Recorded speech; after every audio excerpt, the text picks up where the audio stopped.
And the truth of the matter is that it costs you as a business, whether you're the owner or the technician, a lot more money than you think in order for you to be out there to perform that service.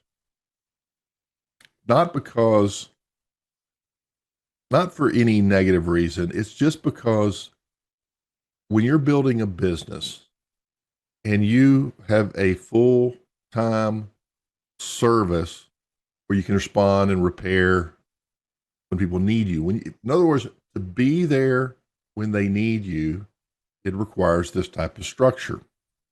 And this structure has expenses. And so this leads to the other issue, and that is that most repairs don't have accurate pricing.